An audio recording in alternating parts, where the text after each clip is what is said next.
दर्शकवृन्द, mayor Balen Shah पसे Singha Durbar. Mayor Balen सिंहदरबारमा पसेपछि यस्तो खैला बैला। आउनुहोस्, आखिर सिंहदरबारमा मेयर बालेनले के निर्णय गरे भन्ने विषयमा चर्चा गरौँ। दर्शकवृन्द नमस्कार, म शङ्कर भुषाल। तपाईँ जगत खबर हेर्दै हुनुहुन्छ। यो भिडियो कुन ठाउँबाट हेर्दै हुनुहुन्छ कृपया कमेन्ट गर्नुहोला। सोमबार काठमाडौँ महानगरपालिकाका मेयर बालेन शाह सिंहदरबार पसेका छन्। आफूलाई सङ्घीय सरकारबाट असहयोग भएको भन्दै 26 चैत्र 2079मा सिंहदरबारको फोहोर उठाउन बन्द गराएपछि बालेन सङ्घीय सचिवालयमा लामो समयसम्म सिंहदरबार गएका थिएनन्। उनले सङ्घ सरकारबाट असहयोग भएको भन्दै सामाजिक सञ्जालबाटै 14 बुँदे असन्तुष्टि पोखेका थिए। यसकै कारण प्रधानमन्त्री तथा मन्त्री परिषदको कार्यालयदेखि मन्त्रालयसम्मले बोलाएका बैठकमा सङ्घीय राजधानी सहरका मेयर बालेनले महानगरका कर्मचारीहरूलाई नै प्रतिनिधिका रूपमा पठाइरहेका थिए। प्रधानमन्त्री कार्यालयले फोहोर व्यवस्थापनका सम्बन्धमा छलफल गर्न लागि बोलाएको बैठकमा पनि उनी अनुपस्थित भए। अदालतको आदेशपछि मात्रै महानगरले सिंहदरबारको रोकिएको फोहोर उठाएको थियो।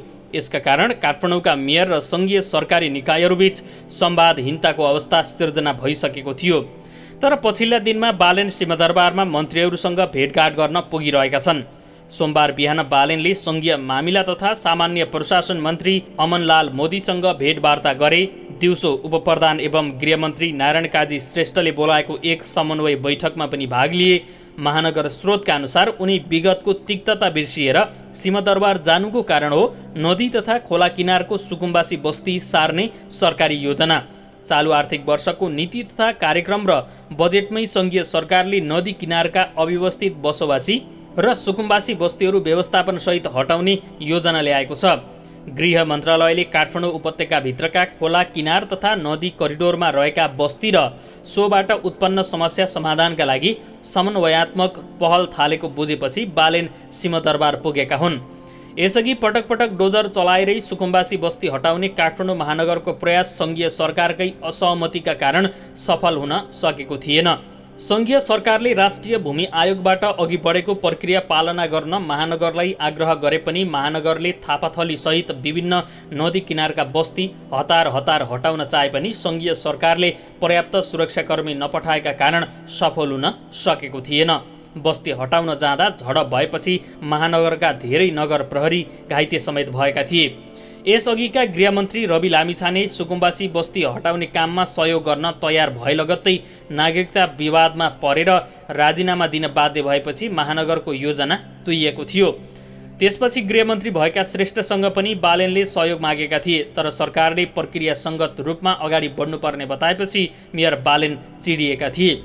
समस्या समाधानका लागि सोमबार गृहमन्त्री नारायण काजी श्रेष्ठको अध्यक्षतामा सरकारवाला मन्त्रालय तथा निकायका प्रमुख एवं पदाधिकारीको बैठकमा बालेनले पनि सक्रिय सहभागिता जनाएका छन्।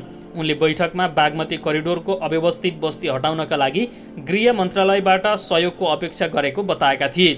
बैठकले लामो समयदेखि कायम रहेको समस्यालाई समाधान गर्न सरकारवाला निकायका प्रतिनिधिहरूसहितको एक समिति बनाएर अगाडि बढ्ने निर्णय गरेको छ।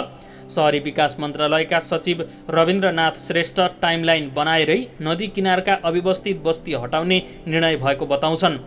राष्ट्रिय समाचार समितिका अनुसार बैठकले नदी करिडोरमा रहेका बस्तीबाट उत्पन्न समस्या समाधानका लागि अधिकार सम्पन्न बागमती सभ्यता एकीकृत विकास समिति, काठमाडौँ महानगरपालिका र राष्ट्रिय भूमि आयोगबीच तत्काल बैठक बसी निश्चित समयभित्र समस्या सम्पन्न गर्ने गरी विधिवत रूपमा काम अगाडि बढाउने निष्कर्ष निकालेको छ। नदी करिडोरमा रहेका बस्ती हटाउनका लागि लामो समय नलगाउने, निश्चित अवधिभित्र सो काम सम्पन्न गरिसक्ने, त्यसका निम्ति समन्वयात्मक ढङ्गले अगाडि बढ्नेमा सरकारवाला एकमत रहेका छन्। उपत्यकाको नदी करिडोरमा रहेका बस्ती, त्यसको समस्या र समाधान तथा उपत्यकाका विकास निर्माणका समस्यालाई समन्वयात्मक ढङ्गले समाधान गर्न गृह, शहरी विकास, भौतिक पूर्वाधार तथा यातायात र भूमि व्यवस्था तथा गरिबी निवारण मन्त्रालयका सचिव तथा बागमती सभ्यता एकीकृत विकास समिति, काठमाडौँ उपत्यका विकास प्राधिकरणका प्रमुख र काठमाडौँ महानगरपालिकाका प्रमुख प्रशासकीय अधिकृत सम्मिलित कार्यदल बनाउने बैठकको निष्कर्ष रहेको छ। बैठकमा उपप्रधानमन्त्री श्रेष्ठले बागमती करिडोरमा रहेको अनाधिकृत बस्तीलाई हटाउन समन्वयात्मक ढङ्गले काम गर्नुपर्नेमा जोड दिँदै सुकुम्बासी र अव्यवस्थित बसोबासीको लगत तथ्यपरक ढङ्गले तयार गर्ने र वास्तविक सुकुम्बासीको पुनर्स्थापना योजनासँग जोडेर बस्ती हटाउने काम सम्पन्न गर्ने बताएका छन्।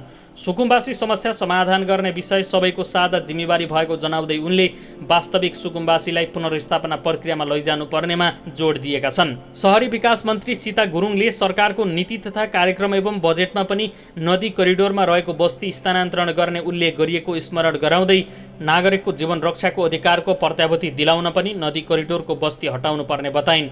बस्ती हटाउने नाममा वास्तविक सुकुम्बासीको अधिकार वञ्चित गराउन मिल्दैन। उनले भनिन्, अव्यवस्थित बसोबासी र सुकुम्बासीको पहिचान गरी सो समस्या समाधान गर्न स्थानीय सरकार र भूमि आयोगले मिलेर काम गर्नुपर्छ। सङ्घीय मामिला तथा सामान्य प्रशासन मन्त्री अमनलाल मोदीले नदी करिडोरमा रहेका बस्तीबाट परेको समस्या समाधानका लागि स्थानीय तहसँग समन्वयका लागि मन्त्रालय तयार रहेको बताए। भूमि आयोगका उपाध्यक्ष नहेन्द्र खड्काले अव्यवस्थित बसोबास सम्बन्धी समस्या समाधान गर्ने गरी जमिन दिन आयोगले काम गरिरहेको जनाउँदै वास्तविक भूमिहीन सुकुम्बासीको पहिचान गरेर मात्रै बस्ती हटाइनुपर्ने बताए। छलफलमा गृह मन्त्रालयका सचिव दिनेश कुमार भट्टराई, भूमि व्यवस्था तथा गरिबी निवारण मन्त्रालयका सचिव दामोदर रेग्मी, भौतिक पूर्वाधार तथा यातायात मन्त्रालयका सचिव केशव कुमार शर्मा, काठमाडौँ उपत्यका प्रहरी कार्यालयका प्रमुख एवं प्रहरी अतिरिक्त महानिरीक्षक श्यामलाल गेवाली, गृह मन्त्रालयका उच्च अधिकारी लगायतको उपस्थिति थियो। मेयर बालेनका स्वकीय सचिव भूपदेव शाह, किनारमा भएका सुकुम्बासी बस्ती हटाउन सबै पक्षले समन्वय गरी समिति बनाउने र सो समितिबाट नै आगामी कार्ययोजना बनाएर अगाडि बढ्न सहमति भएको बताएका छन्।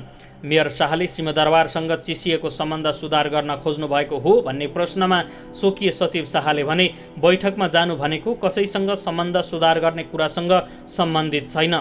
स्थानीय सरकारका मुद्दामा सबै निकायसँग छलफल र समन्वय गर्ने हो। यो काम हिजो पनि गरेका हौँ, आज पनि गर्दैछौँ र भोलि पनि गरिरहन्छौँ। दर्शकवृन्द, तपाईँलाई आजको विषयवस्तु कस्तो लाग्यो? कृपया आफ्नो प्रतिक्रिया तलको कमेन्ट बक्समा लेख्न नबिर्सनुहोला।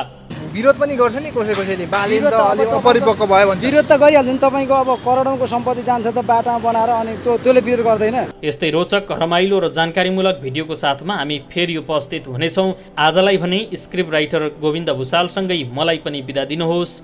नमस्कार।